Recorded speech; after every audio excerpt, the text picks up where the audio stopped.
This is Frankly MSP, where managed service providers get real. Hey, and welcome to episode 38 of Frankly MSP, the podcast for managed service providers who want to boost their productivity, efficiency, and profitability. I'm your host, Jennifer Tribe. Well, it's here, or at least the announcement is here.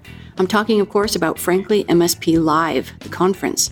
I mentioned a few episodes ago that we were in the midst of planning it, and it's now official. The first ever Frankly MSP Live event will take place January 14th and 15th, 2020 in Santa Barbara, California. We have so much cool stuff lined up for you, and just like the podcast, it will all be focused on helping you increase the productivity, efficiency, and naturally the profitability of your managed service provider business. Tickets aren't on sale yet, but if you go to franklymsplive.com, you can leave your email address to be notified as soon as ticket sales open.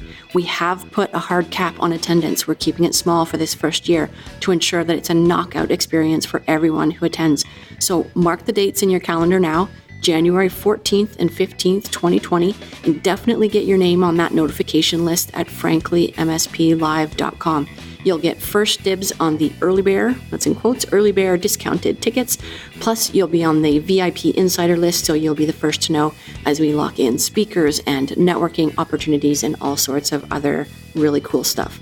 My guest on the show today is the owner of an MSP called Infinite Edge, based in Melbourne, Australia. His name, and here's where I have to admit I've committed the podcast interviewer's cardinal sin of not confirming how to pronounce my guest's name properly.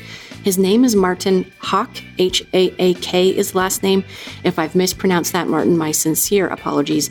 Martin has what I think is a very interesting story. He started Infinite Edge as a one-man shop and ran it as a one-man shop for 6 years. Now, there are various reasons why he did that, why he kept it small for so long, and we go over those in the interview. But after 6 years, he decided he did want to grow and scale the business, but he still didn't want to hire any staff. So he chose to outsource all of his service delivery to a support team in the Philippines. And he was very successful with that. We talk about what that process looked like, the results he saw, and some of the lessons he learned along the way. You know, we talk on this show all the time about how to grow an MSP, how to improve your profitability. And I think it's important to note that there are many different ways to achieve that. You can certainly go what's perhaps the more traditional route and build an office, hire techs, hire sales and marketing, finance and admin, all of those people. Or you could do like Martin did and outsource absolutely everything. And then there's all the options in between, having an office of, say, 5 or 10, maybe just sales and marketing folks and outsourcing the service delivery or supplementing your service delivery with an outsourced team. So I hope Martin's story gives you some food for thought, no matter where in your development and growth you might be. Now, I first learned about Martin in a book by James Vickery called Infinite Scale. James is the owner and CEO of Benchmark 365, and I interviewed him on episode 3 of this podcast about offshoring. We talked in that episode about the difference between true offshoring and outsourcing. So offshoring being that you have a team in another country. It's your company, your staff on your payroll. They serve your clients 100% of the time. Basically, it's just you in another place. Outsourcing is when you engage a third party. So they may answer the phone with your name, but they're doing that for a number of different clients and they're not on your payroll. They work for that third party company. So I want to make that distinction because in my interview with Martin, we mentioned offshoring and his offshore team quite a bit. We're actually talking about outsourcing, but the team he outsourced to at Benchmark 365 happens to be offshore. So that's where that comes in. You're listening to Frankly MSP, brought to you by Avik Networks. Just before we get to my chat with Martin Haak of Infinite Edge, we have our One Thing segment where we talk about one thing, a tip, an idea, a tactic, anything really that can make a difference to your MSP. Today we've got Dom Price of Atlassian talking about the importance and power of focus. Again, natural kind of human inclination. The very first time you go through this unlearning exercise, you're like, well, I can't possibly stop anything because everything I do is exceptionally important. The world, let's be honest, the world would come to a grinding halt if I stopped doing everything. And so I must make sure all things get done still. So all I'll do is I'll spread them round. One of our co-founders, Scott, he calls it peanut buttering. Like whenever we're doing planning and we have this habit of, instead of stopping things, how can we spread them round? He'll stop the room and go, guys, girls, we're peanut buttering. And we're just spreading this so thinly. And the thing is, when you put peanut butter on toast, you put a good amount on because it tastes nice. When you spread peanut butter really thinly, it's a bit blah. And so it's this thing of going, if you want to have impact, do less things and do them well. That bit from Dom Price was from episode 13 of the podcast, where Dom talks about unlearning. That's figuring out each quarter what things to let go of and stop doing so you have room to pick up new things. It's an interesting philosophy and worth checking out. What's your one thing? If a new MSP walked up to you at a conference and said, I'm just getting started in this space, what advice can you give me? What's worked for you? And you can only tell them one thing, what would that one thing be? Tell us in a voice memo and email the recording to franklymsp@ovic.com. Or if you prefer, just shoot me a note at that same email address, franklymsp@ovic.com, and we can set up a time to record over the phone. You're listening to Frankly MSP, brought to you by Ovic Networks. Now we come to my interview with Martin Haak, CEO of an MSP called Infinite Edge, and we talk about why he decided to outsource all of his service delivery. Hi, Martin. Welcome to the show. Thanks for having me. Yeah, super happy that you could join us because you have a very interesting story that I think is going to resonate with a lot of folks in our audience. You have an MSP called Infinite Edge in Australia and started that up in 2010 and ran it as a one-person MSP for quite a long time. That was an interesting decision. So tell us about why you decided to just be one person for so long. Yeah, well, I had another business before that. So I had a business partner and we had staff. We had about 6 or 7 staff and I sold out of the business. I wasn't sure what I was going to do, but my clients decided for me, I suppose, by wanting towards me to start my own thing. So that's where it was born. And I was a little bit jaded. There was a few things that went wrong with the last business, a bit of inexperience mixed with the GFC hitting and a bit of a fallout with my business partner as well. So I was a little bit jaded and wasn't really prepared to take on any staff, and made a decision as well to learn all aspects of the business because I was very much a tech before that. That was my sole focus. And my business partner was focused more on the administrative side and the director side than I was out in the field as a supervisor or on the tools. So I just wanted to learn everything about the business and teach myself everything about it. And I guess have a bit of a lifestyle business where I could have a few clients and just work from home or work from wherever I had a computer and internet. I had a smaller client base, probably around 250 to 300 endpoints. It was just enough to have enough time to do everything. I'd have days where I would just go to a cafe and do my books, and I quite enjoyed that. I quite enjoyed the satisfaction of trying to balance my books and do all the necessary things. So what changed for you? I mean, you had this very nice business. It was small, but it was suiting your needs. What changed for you? It was about 6 years into the business. My daughter was 2, and I'd really enjoyed my time with her, and I loved the flexibility of what I was doing because I could be at home, where a lot of my friends who had kids just didn't have that luxury. A really great time to be able to experience all that. When she turned 2, I decided, okay, I really want to do something with the business. I wanted to scale it. I wasn't exactly sure how. I was a bit gun-shy to hire staff again after my last experience with the last business. Well, I liked the idea of offshoring, but I had no idea where to start. So then I made a decision. I actually had a client who was using an offshore provider for internal admin. They were in the finance business, and I just asked for an introduction to that business owner who was Sydney-based, and it just so happened that she shared an office with someone who had an IT team over there, and she introduced me. We got talking, and I guess from there, we made a decision that let's just try it. And what did the process look like for you in terms of getting started with that offshoring?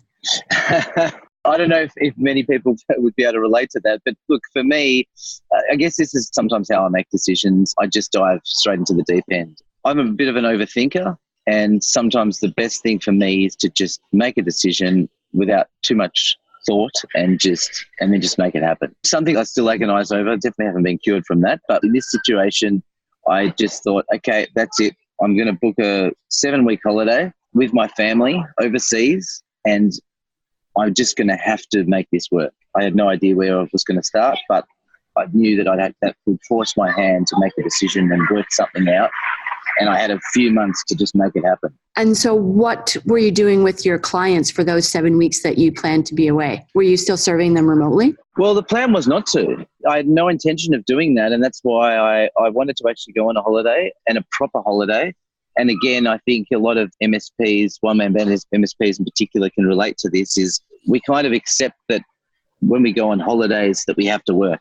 It's a working holiday. And for a while, it feels great. You know, you're like, oh, how good is this? I can drink cocktails by the pool and service my clients from anywhere in the world. But after a while, you realize that's not really a holiday. And I wanted a proper holiday where I could switch off and enjoy time with my family. So the plan was not to work at all. And so when we engaged Benchmark 365, the name of the provider, obviously there was quite a few teething issues. It definitely wasn't easy for me to make that transition. They also have to learn my business. And so there were obviously a few issues here and there, but my clients were really understanding. I've got a great relationship with my clients. I explained the situation to them. They knew I wanted to go overseas. They promised they would try not to bother me. But I said to them, look, it's still business as usual. I've got a team now, a support team. So if there's any issues, they can assist. So that was over a couple of years ago. There really wasn't much in terms of my intervention required. Everything went really, really well. Every now and then I might jump in on an email. I wasn't watching emails constantly, but I might jump in and sort of my input might have been required. In some cases, it wasn't required. It's one of those things where it was hard to let go. Sometimes I jumped in and I thought I needed to intervene, but often I was actually just getting in the way. The real lesson I learned there is just to be able to let go and to be able to delegate. And it's not an easy lesson to learn when it's your baby and you're the one on the tools and basically you're doing all the work. You're listening to Frankly MSP, brought to you by Avik Networks. So would you still consider yourself a one-man band at this point? So it's you and then everything else is offshore? So for a couple of years, it was just me and the offshore team.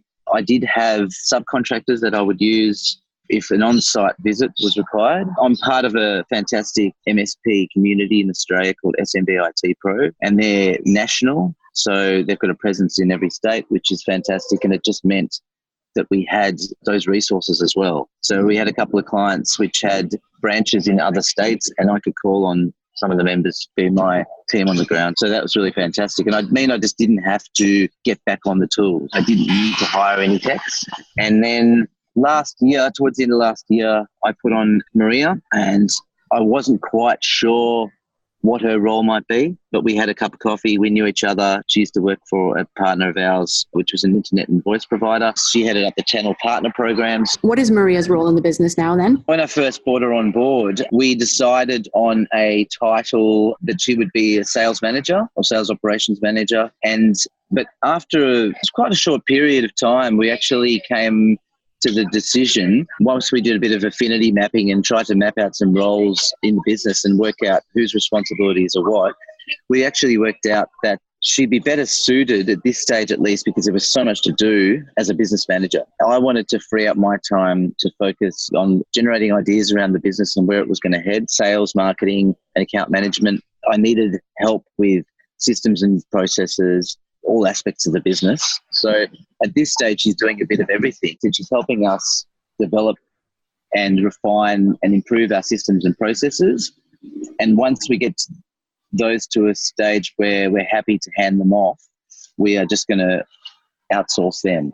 And then eventually she'll come back into the fold, more of a account management salesperson, because that's really her strength, and also building partnerships. And that's sort of a direction that we want to head in, is looking at more partnerships rather than actually growing our own internal team. So for about 6 years, you were a true one-man band, just you doing all of the things, wearing all of the hats. And then you brought on Benchmark. So for a couple of years, it was you and the offshore piece. What was the difference to you in the company between before you offshored and after? Oh, look, it was amazing for my own mindset, but also the business had, I think it was 40 to 50% growth in that year that we put on Benchmark. And the main reason for that is, well, there's a few different reasons. I had a close relationship with James Vickery, who's founder of Benchmark, and we used to talk a lot about sales and MSPs and the market and the current market. And what I realized was that my MSP model was largely broken. And I think this is the trend in the market in general, is I hadn't really worked out my pricing properly. So I decided on a figure for my clients and just charged that set fee. But the end result was it was still a break-fix type of approach and model because it was just me. I wasn't as proactive as I'd like to be. I was putting in a lot more time than I thought I was going to, or than I accounted for and that I was charging for. And I also didn't account for the administrative overhead, which a lot of MSPs don't as well. So once we started breaking that all down, I realized for some clients I was working for less than $10 an hour, below minimum wage. So we realized that I had to change that. So I actually reverted back to a prepaid block time model where we were charging for everything. And interestingly enough, our clients were very receptive to it. Because I think what was happening was with the MSP model, they just never understood it. Because I didn't really understand it either. They didn't see value in it. They didn't know what they were getting for what they were paying. And they were happy to even pay a bit more if it just meant a better service and to see me be more proactive. And I think that's the other mistake that us MSPs often make, particularly when we're one-man bands, is that once we've got an MSP client, we sometimes neglect them a bit because we're spreading ourselves too thin. Everything's running smoothly. They don't need to see us. We've got all these tools in the background doing maintenance and monitoring and all that. And we just assume that the clients are fine with not hearing from us because that means everything's working. But the reality is that they miss that personal touch. And so I wanted to increase those touch points. And like I said, the clients were happy to move to the block time model. And that was largely a contributing factor to why our revenue increased so much and our profitability as well in that first year. And now we're at a point where we are reintroducing MSP pricing again because we've now figured out our costs, our break-even costs, and we know exactly what we need to charge.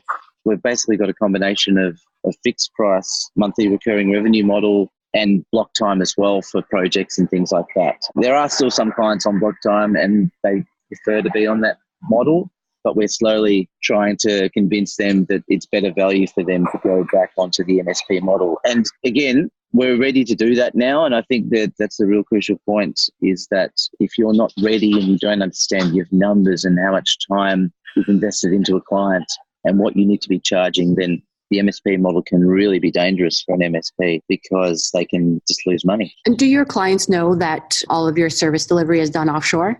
Yes, they do. I was very open about that. There are colleagues that don't talk about it with their clients. And if a client asks, they might tell them, they may not. But we made a decision to be, we're very big on honesty, integrity and transparency. We just want to be fully transparent with our clients. I mean, it's pretty obvious anyway. And the ones, every now and then we get like a staff member from a client or a new team member or something who after a few months might go, where's your team located? Or where's so-and-so from the team located? Are they in Sydney or where are they, But it's pretty obvious. I mean, the Filipinos have a particular accent and like I said, there was no point hiding that from my clients in my opinion. I just wanted to be honest with them. And they were very receptive and we didn't have any pushback from clients. And in fact, they were actually happier because this is the other downside of being a one-man band is we have these delusions of grandeur that we're supporting our clients the best possible way and no one else can support our clients the way we can. But the reality is that we're spreading ourselves too thin and we're not actually giving them as much attention as they deserve. And they see that, we don't see that. And once we put on benchmark and had a team over there that were much more responsive, gave their clients better support than I could have given them. It was a bit of a reality check and I realised, I wasn't giving my clients as good a service as I actually thought I was all these years.